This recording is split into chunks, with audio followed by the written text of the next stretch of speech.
Bienvenidas y bienvenidos a Noticias desde Lilliput. Lado B. ¿Qué tal? ¿Cómo les va?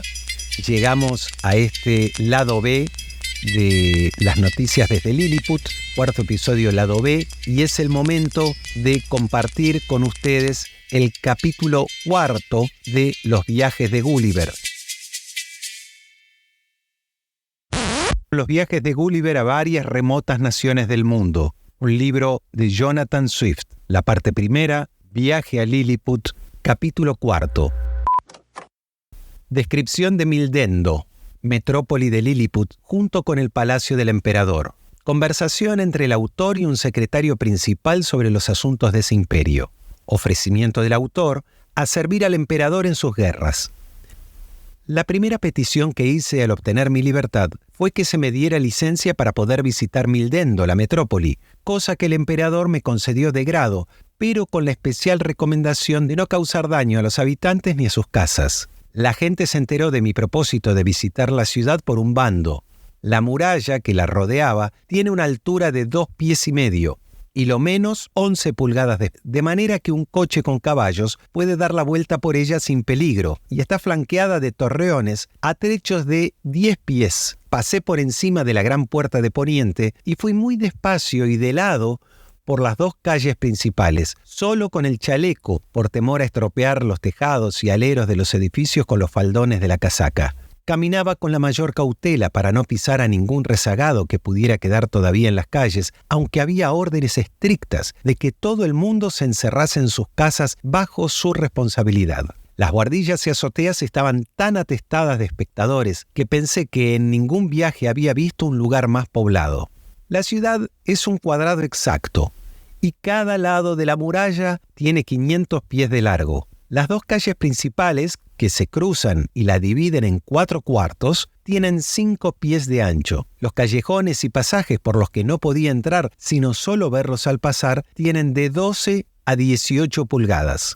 La ciudad puede albergar unas 500.000 almas. Las casas tienen de 3 a 5 plantas. Las tiendas y los mercados están bien provistos. El palacio del emperador se encuentra en el centro de la ciudad, donde confluyen las dos grandes calles. Está rodeado por una muralla de 2 pies de altura y a una distancia de 20 pies de los edificios.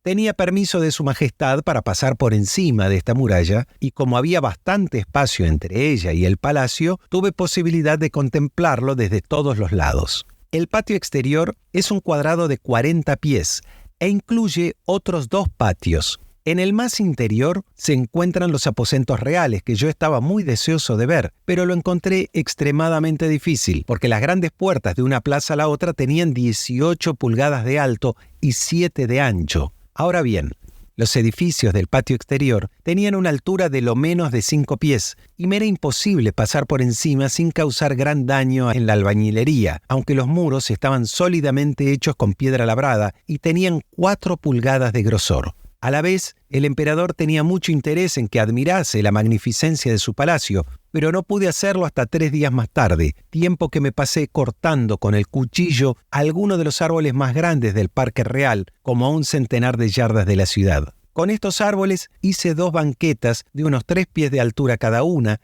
y lo bastante sólidas para soportar mi peso. Tras avisar a esta gente por segunda vez, me adentré de nuevo en la ciudad hasta el palacio con las 2 banquetas en la mano.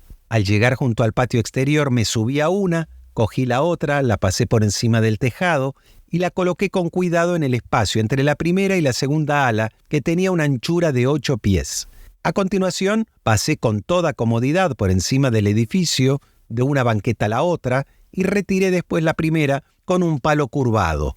Mediante este recurso, llegué al patio interior y tendiéndome de costado, acerqué la cara a las ventanas de los pisos de en medio, que habían dejado abiertas a propósito, y descubrí los más espléndidos aposentos que cabe imaginar. Vi allí a la emperatriz y a los jóvenes príncipes en sus respectivos aposentos, con damas principales alrededor. Su Majestad Imperial se dignó sonreírme graciosamente y me tendió la mano desde la ventana para que la besara. pero no voy a adelantar al lector más descripciones de este género, ya que las reservo para una obra de más fuste que ya tengo casi preparada para la prensa y que contiene una descripción general de este imperio, desde sus orígenes pasando por una larga sucesión de príncipes, con especial relación de sus guerras, su política, sus leyes, su cultura y su religión, sus plantas y sus animales, sus usos y costumbres particulares, además de otras cuestiones curiosísimas y útiles. Mi principal interés ahora es solo relatar los asuntos y peripecias que le ocurrió a la gente o a mí durante los aproximadamente 9 meses que estuve en ese imperio. Una mañana, como un par de semanas después de obtener la libertad, Reldresal, secretario principal, como ellos lo llaman, de asuntos privados, vino a mi casa asistido solo por un criado. Ordenó al coche que aguardase a cierta distancia y me pidió que le concediese una entrevista de 1 hora, a lo que accedí de buen grado, dada su calidad y méritos personales, así como los muy buenos oficios que me había hecho durante mis solicitaciones en la corte. Me brindé a tenderme en el suelo, a fin de que pudiese llegar más cómodamente a mi oído, pero prefirió que lo sostuviera en la mano durante la conversación. Empezó dándome la enhorabuena por mi libertad, dijo que podía atribuirse algún mérito en esto. Sin embargo, añadió, si no fuera por la actual situación de las cosas en la corte, quizá no la habría obtenido tan pronto, porque, dijo, por muy floreciente que pueda parecer a los extranjeros el estado en el que nos encontramos, 2 grandes males se ciernen sobre nosotros: una violenta facción interior y en el peligro de ser invadidos por un poderosísimo enemigo del exterior. En cuanto a lo primero, debéis saber que durante más de 70 lunas ha habido en este imperio contienda entre 2 partidos, denominados Tramexan y Slamexan, por los tacones altos y bajos de sus zapatos por los que se distinguen. Se afirma efectivamente que los tacones altos son muy conformes a nuestra antigua Constitución, pero aunque así sea, Su Majestad ha determinado utilizar solamente a los tacones bajos en la administración del gobierno y en todos los cargos que concede la corona, como no puedo por menos de observar. Y sobre todo que los tacones de Su Majestad Imperial son al menos un drur más bajos que los de nadie de su corte. Un drur equivale a una 14ª parte de pulgada. La animosidad entre ambos partidos llega a tal extremo que no quieren comer ni beber juntos ni dirigirse la palabra. Calculamos que los Tramexan, o tacones altos, nos superan en número, pero el poder está enteramente en nuestro lado. Sospechamos que Su Alteza Imperial, heredero de la corona, tiene cierta inclinación hacia los tacones altos. Al menos percibimos claramente que uno de sus tacones es más alto que el otro, lo que imprime cierta cojera a su paso. Pero además, en medio de estas inquietudes intestinas, tenemos la amenaza de una invasión desde la isla de Blefuscu, que es el otro gran imperio del universo, casi tan grande y poderoso como este de Su Majestad. Pues en cuanto a lo que os hemos oído afirmar, que hay otros reinos y estados en el mundo habitados por criaturas humanas tan grandes como vos, nuestros filósofos tienen mucha duda y sospechan que habéis caído de la luna o de una estrella, porque lo cierto es que 100 mortales de vuestro tamaño acabarían en muy poco tiempo con toda la cosecha y ganado de los dominios de Su Majestad. Además, nuestras historias de 6.000 lunas no mencionan más regiones que las de los 2 grandes imperios, de Lilliput y de Blefuscu, cuyas 2 grandes potencias, como os decía, llevan empeñadas en obstinada guerra desde hace 36 lunas. Empezó por el motivo siguiente. Es cosa admitida por todos que la manera original de cascar un huevo para comérsele fue por el lado más ancho, pero el abuelo de Su Actual Majestad, cuando era niño, al ir a tomarse un huevo y romperlo según la antigua práctica, se cortó en un dedo, tras lo cual el emperador su padre hizo público un edicto ordenando a todos los súbditos, so pena de graves castigos, que los huevos se rompiesen por el extremo más estrecho. La gente tomó tan a mal esta ley que cuentan nuestros historiadores que hubo 6 sublevaciones por tal motivo, en una de las cuales un emperador perdió la vida y otro la corona.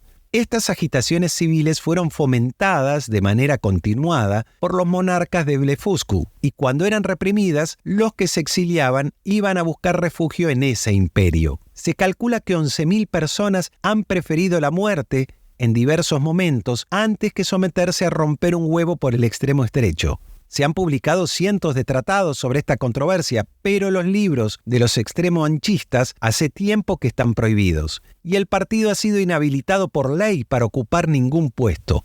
En el transcurso de estas agitaciones, los emperadores de Blefuscu protestaron con frecuencia a través de sus embajadores, acusándonos de provocar un cisma religioso, violando una doctrina fundamental de nuestro gran profeta Lustrog, recogida en el capítulo 54 del Bundekral, que es su Corán. Esto, sin embargo, se ha considerado un mero forzamiento del texto, porque lo que dice es que los verdaderos creyentes deben romper los huevos por el extremo conveniente. Cuál sea el extremo conveniente, en mi humilde opinión, es algo que debe determinar la conciencia de cada uno, o al menos el criterio del magistrado supremo. Ahora bien, los exiliados extremoanchistas han encontrado tal crédito en la corte del emperador de Blefuscu y tanto aliento y secreta ayuda a su partido aquí en nuestro país que los dos imperios sostienen una guerra sangrienta desde hace 36 lunas. Con fortuna varia, tiempo en el que hemos perdido 40 barcos importantes y un número mucho mayor de naves menores, además de 30.000 de nuestros mejores marineros y soldados. En cuanto al daño infligido al enemigo, se calcula que ha sido algo mayor que el nuestro. Sin embargo, actualmente han aparejado una flota numerosa y se están preparando para caer sobre nosotros, y Su Majestad Imperial, depositando gran confianza en vuestra fuerza y valor, me envía para exponeros la situación de estos asuntos. Rogué al secretario que presentase mis humildes respetos al emperador y le hiciese saber que pensaba que no estaba bien que, como extranjero que era, me entrometiese en los partidos, pero que estaba dispuesto, a riesgo de mi vida, a defender su persona y su estado frente a todos los invasores. Hasta el próximo encuentro de este lado B de Noticias desde Lilliput, donde compartiremos el capítulo 5 de los viajes de Gulliver de Jonathan Swift.